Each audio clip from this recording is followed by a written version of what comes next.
এই গাছটির নাম ওলট কম্বল। একে ডেভিলস কটন নামেও ডাকা হয়।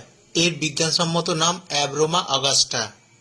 এই গাছের এমন নাম হলো কেন?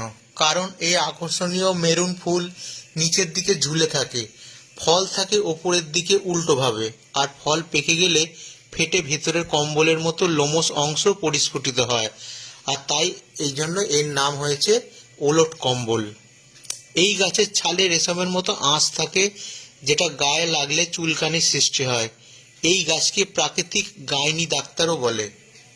স্ত্রী রোগে উপকারী এই ভেষজ গাছ। কোষ্ঠকাঠিন্য থেকে আমাশয় উপকার করে এই গাছ। পাতার ডাঁটা প্রস্রাবের জ্বালা পোড়া উপশম করে, আমাশয় কাজে লাগে। পাতা ও কাণ্ডের রস গনোরিয়া, ফোড়া ও স্ত্রী রোগে উপকারী। ওলট কম্বলের ছাল শুকিয়ে গুঁড়ো করে ব্যবহার করলে খুব দ্রুত অনিয়মিত ঋতুস্রাব থেকে ঠিক হয়ে যায়।